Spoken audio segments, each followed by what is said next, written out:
फिर हमने कहा ये हमने एक कैटेगरी का एक स्कीमा बनाया है, उससे होगा। हमने कहा टू, आगे एक एरे आया, इसके बाद हमने कहा टाइप और ये कैटेगरी। अब ये कैटेगरी कौन सी होगी? जो यहाँ नेम लिखा हुआ है। यहाँ अगर मैं कैटेगरी नेम कर दूँ तो वहाँ भी मुझे कैटेगरी नेम करना पड़ेगा, क्योंकि मैं इसको रेफर कर रहा हूँ यहाँ पर। मतलब इसमें जो वैल्यू मेरे पास आएगी कहाँ से आएंगी? कैटेगरी के स्कीमा से। कहाँ से आएंगी? कैटेगरी के स्कीमा से।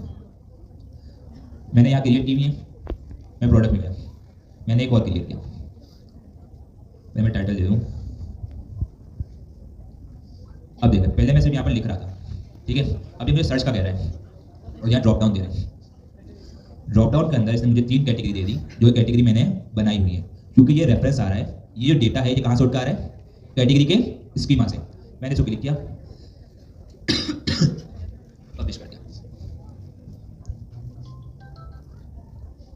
मैं क्या विजन पर, मैंने यहाँ सिंपल कुछ फील्ड मंगवा ली।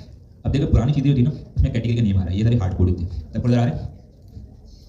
जबकि यहाँ क्या आ रहा है? रेफरेंस क्या आ रहा है? यहाँ किसी को वैल्यू दिख रही है? क्योंकि ये वैल्यू है नहीं, ये कहीं और से डेटा आ रहा है। ये कोई हार्ड कोडेड वैल्यू, ये इस कैटेगरीज की वैल्यू भी चाहिए, इस स्कीमा की वैल्यू चाहिए। मैंने कहा यहाँ पर कैटेगरी नाम लिखा है, हाइफन ग्रेटर देन एक ऑब्जेक्ट क्या, क्योंकि मुझे फील्ड्स चाहिए। फील्ड्स जब भी मंगवाएंगे कैसे मंगवाएंगे? एक ऑब्जेक्ट, उसके अंदर फील्ड का नाम। कैटेगरी के अंदर मेरे पास कौन सी फील्ड है? क्या नेम है? नेम। मैंने कहा नेम, फैच कर दिया। अब ये देखिए नेम आ गया, आ गया, ठीक है। क्लियर हुआ? कितने लोगों को अभी क्लियर नहीं है? रेफरेंस बहुत इंपॉर्टेंट चीज़ है। सिंपल, पहले हम हार्ड कोड दे रहे थे, फिर हमने एक और स्कीमा बना दिया, उसका रेफरेंस इसमें पास कर दिया। रेफरेंस पास करने का तरीका हमने देख लिया। हम यहाँ टाइप रेफरेंस देते हैं, इसके बाद एक टू की प्रॉपर्टी देते हैं, उसके अंदर एरे होता है और उसके अंदर एक ऑब्जेक्ट टाइप। टाइप क्या होगी? जो हमारी जिससे हम रेफरेंस ले रहे हैं स्कीमा से। अगर यहाँ कैटेगरी की जगह कोई और स्कीमा होगा, लेट सपोज कोई और लगा दे, क्या बोलते लगा दें, यूजर का लगा दें, यूजर एडमिन है या सिंपल यूजर है, हम उसका नेम यहाँ दे देंगे किससे रेफर कर रही है, ठीक है। सिंपल ये रेफरेंस की कहानी होती है। अब अगर मैं रेफरेंस जब मैंने दे दिया, अब मैं कैटेगरी को अगर चेंज भी करूँगा तो मेरे पास रिफ्लेक्ट हो जाएगा, मुझे बार बार अपने प्रोडक्ट के स्कीमा को चेंज करने की जरूरत नहीं पड़ेगी। ये क्लियर है? यहाँ तक इसको मसला। अब आते हैं एक चीज़ जो हम देखते हैं कि डेटा मंगवा लिया, फ्रंट एंड में इंटीग्रेट कैसे करें।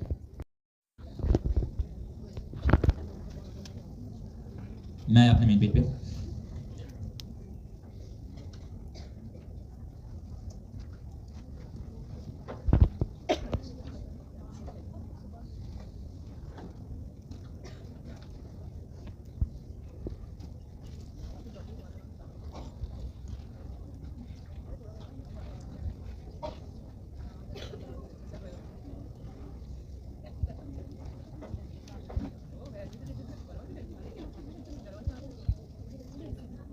सबको नजर आ रहे हैं? नजर आ रहे सबको? अच्छा, हमने एक चीज़ पढ़ी थी, जब हमें डेटा मंगवाना होगा सैनिटी से, तो हमारे पास सैनिटी ने एक चीज़ प्रोवाइड की गई है। क्या है वो? हम गए सैनिटी में, कुछ याद आ रहा है? बजनी क्या है? क्या करता है क्लाइंट? डेटा लाता है। क्या करता है? अब कैसे लाता है डेटा, ये देख लेते हैं। हमने एक फंक्शन बनाया। अच्छा, पहले फंक्शन बनाना सबको आता है? कोई ऐसा बंदा, कोई होनहार, कोई लेजेंड जो ये कहते फंक्शन नहीं आता बनाना? वो ये बात है, इसके बाद हम बहुत कुछ कहेंगे। फंक्शन बनाएंगे, क्या होगा? वो एसिंग फंक्शन होगा। कॉन्स इज इक्वल टू, अब मुझे चाहिए क्लाइंट, मुझे जरूरत किसकी है?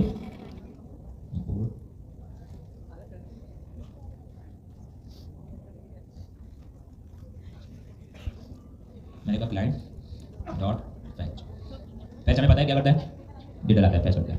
अब इस पहले हम रेस्ट एपीआई के अंदर हम यूआरएल देते थे, यहाँ हमें यूआरएल की ज़रूरत नहीं है क्योंकि वो ऑलरेडी क्लाइंट कनेक्ट हुआ है हमारे पास, ठीक है। इसमें हमें देनी है क्वेरी। क्या देनी है? क्वेरी। हम देते हैं सिंपल, पहले स्पेलिंग देते हैं, चेक करते हैं क्या।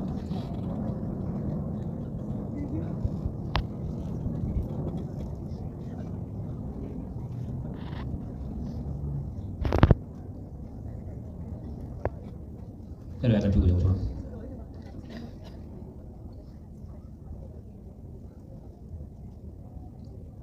फंक्शन कॉल कर लिया है, डेटा आ जाएगा, मैं रन करूँगा तो क्या करना पड़ेगा? कॉल करना पड़ेगा ना, सिंपल। चेक करते डेटा आया नहीं आया, हमने इसको रिफ्रेश किया,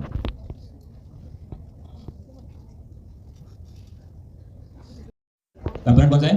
सर्वर। रेस्ट का आ गया, एरे आ गया, सारा का डेटा आ गया, डिस्क्रिप्शन आ गई, हर चीज़ आ गई, सब आ गया।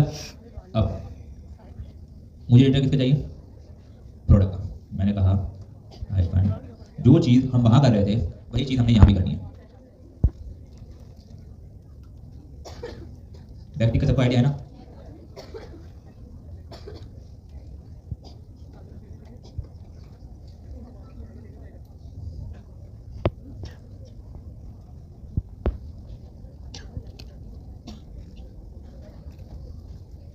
आगे डेटा, सारा का सारा प्रोडक्ट का डेटा आ गया। मुझे इसमें कुछ स्पेसिफिक फील्ड चाहिए। मैं चाह रहा हूँ इमेज आए, जेंडर आए, डिस्क्रिप्शन, कैटेगरी, प्राइस और नेम। क्या चाहिए मुझे? मैंने कहा नेम आए, डिस्क्रिप्शन आए, प्राइस आए और क्या था जी? इमेज और थोड़ा टेक्स्ट भी छोड़ दो, और क्या था? जेंडर और कैटेगरी जी। थोड़ा इसको फॉर्मेट भी कर देते ना, सब नजर आ रही है? मंगवाते हैं, ठीक है। लेकिन इस बार कुछ और डिफरेंट करेंगे हम। हमें पता है चीज़ें आ जाएंगी, फ्रंट एंड पे शो करना है। पहले हम कंसोल करवा रहे थे, अब कंसोल की जगह कुछ और करेंगे। हमने रिटर्न, ठीक है। गेट डेटा वाला क्या करेगा? गेट डेटा क्या करेगा? डेटा रिटर्न करेगा। अब क्योंकि ये एसिंक फंक्शन से आ रहा है तो ये भी एसिंक्रोनस होगा, तो हमें अपने कंपोनेंट को एसिंक करना पड़ेगा। अभी अब डेटा किस फॉर्मेट में आएगा? ऑब्जेक्ट आएगा, जेसन, ठीक है, जेसन आएगा। जेसन के बाद ये कौन सा चीज़ है? क्या है ये? एरे में क्या होता है? इंडेक्स। तो इसको मैं दिखाऊंगा कैसे? इंडेक्स से एरे पर क्या चलता है? मुझे सारे एक साथ दिखाने में क्या करूंगा? लूप करूंगा, लूप लगा दूं इसके अंदर, क्या करूं?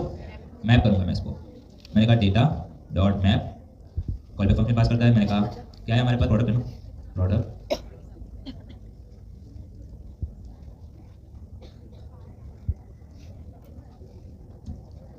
मैप का सिंटेक्स याद है? भूल गए? थोड़ा थोड़ा याद है, थोड़ा थोड़ा भूल गए। चलो दोबारा देखते हैं यार, क्या याद रखोगे? और बहुत सारी दूसरी चीज़ हमने देखी थी, डिटेल में नहीं जाऊँगा अभी। खैर, इसका सिंटेक्स क्या है? डेटा है, उसके आगे डॉट करके मैप लिख दिया। मैप एक फंक्शन भी है जो कि कॉल बैक फंक्शन लेता है अपने अंदर। गई स्क्रीन?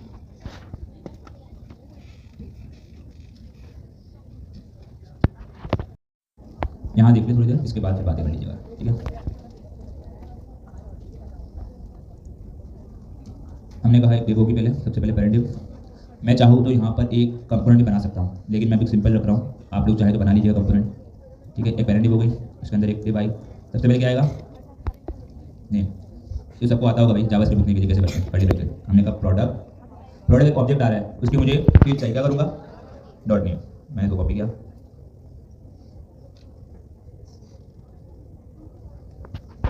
नेम आ गया, डिस्क्रिप्शन,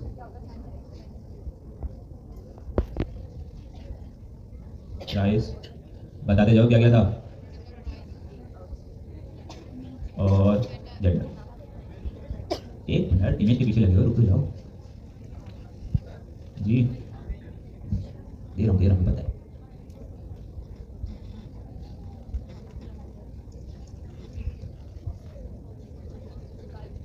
की किस लिए देते हैं हम लोग? की किस लिए देते हैं? क्या? यूनिकनेस के लिए, आइडेंटिफिकेशन के लिए, दोनों चीजें सही है, ठीक है। ठीक है, और ठीक है। अच्छा पहले आप एक, ठीक है, अच्छा यहाँ किसी में कोई इशू आ रहा है? किसी को डेटा फैच करने में कोई मसला आया? सिंपल, हमारे पास क्लाइंट है, हमने फैच किया, फैच के अंदर हम वही क्वेरी लिखेंगे जो हम वहाँ लिख रहे थे विजेट के अंदर, ठीक है, सैनिटी के अंदर। हमने यहाँ डेटा मंगवाया, डेटा हमें पता है कि जेसन फॉर्मेट में होता है और एरे आता है, तो इसलिए हमने मैप करवा दिया। अच्छा,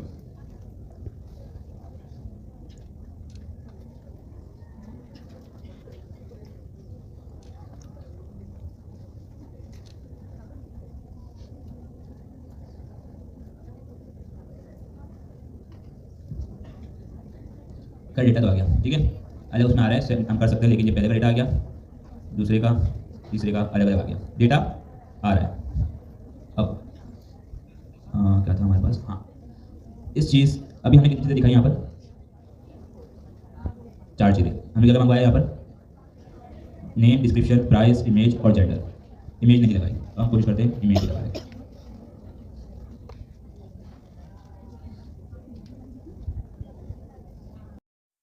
हमने कुछ चीज़ पढ़ी थी, बताई थी कि सैनिटी इमेज अलग फॉर्मेट में सेव करता है, क्या करता है, अलग फॉर्मेट में सेव करता है। लेकिन उसके साथ साथ उसका तरीका भी बताया हुआ है कि अगर आपको इमेज चाहिए तो आपने क्या करना है, इस फंक्शन को यूज़ करना है। अब इंपोर्ट कर लेते हैं, हम काम करते हैं। हम यहाँ गए, हमने कहा इंपोर्ट, क्या नाम था, URL 4, हिंट दे रहा है मुझे, सैनिटी में जाओ, लाइब्रेरी में जाओ और इमेज में जाओ। मैंने यहाँ से इंपोर्ट कर लिया। अब मुझे इमेज चाहिए। इमेज यूज़ करने की पहली बात तो ये है कि मुझे इमेज का कंपोनेंट चाहिए। मैंने कहा नेक्स्ट.js के इमेज कंपोनेंट आप आ जाए, बाद में बता देना, अभी ये देख लो, ठीक है। अच्छा, मैंने कहा सोर्स के अंदर मैंने कहा URL 4, इसके अंदर क्योंकि ये फंक्शन है, इसके अंदर मैंने प्रोडक्ट डॉट इमेज इतना दे दिया। अभी भी एरर दे रहा है मुझे, कह रहा है ये भी मुझे नहीं चाहिए। तो इसके बाद आपने कॉमा नहीं करके डॉट करके आगे एक और फंक्शन कॉल करना है URL। मतलब URL 4 आपने दिया जो कि सैनिटी ने प्रोवाइड किया है, उसके अंदर आपने प्रोडक्ट की इमेज जो है वो पास कर दी। वो हमें रिटर्न करता है मेथड जो कि URL, ये मेथड हमें इमेज का URL प्रोवाइड करेगा। क्या करेगा, इमेज का URL प्रोवाइड करेगा, सोर्स प्रोवाइड करेगा जो कि इस इमेज कंपोनेंट को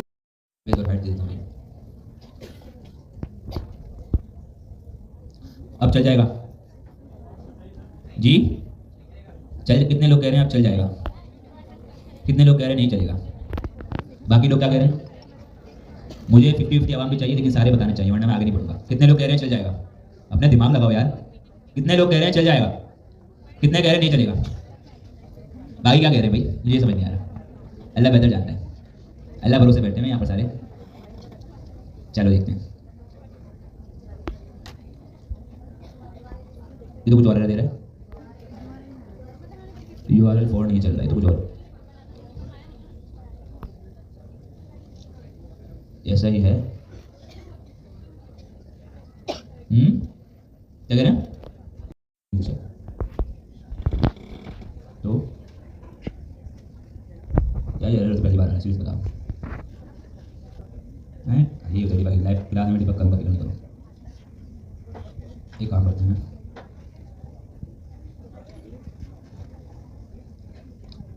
आप ज़्यादा मेरे साथ हो चुका, फिक्र ना करें।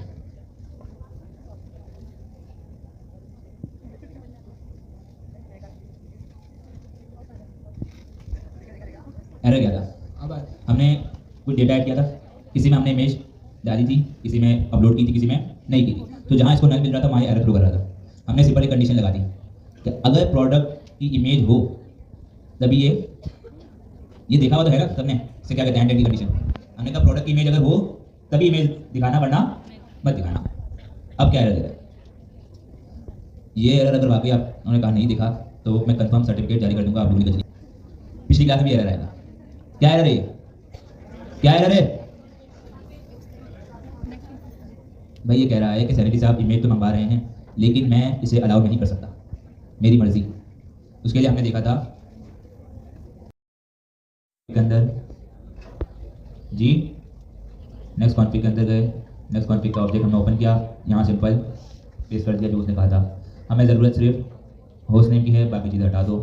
डॉक्यूमेंटेशन में बहुत सारी चीज़ें होती है, हमें जिस चीज़ की ज़रूरत होगी हम वो इस्तेमाल करेंगे। अब एरर चले जाएगा, कितने लोग कह रहे हैं चले जाएगा, कितने लोग कह रहे हैं नहीं जाएगा, दोनों की आबादी सेम है। अब तो चलना चाहिए। URL भी ऐड कर दिया जी, होस्ट नेम हमने ऐड तो कर दिया जी, समझ नहीं आ रही। अच्छा, जो एरर बता रहे हैं वो ऐड करो, मतलब अकल है। अब चलेगा,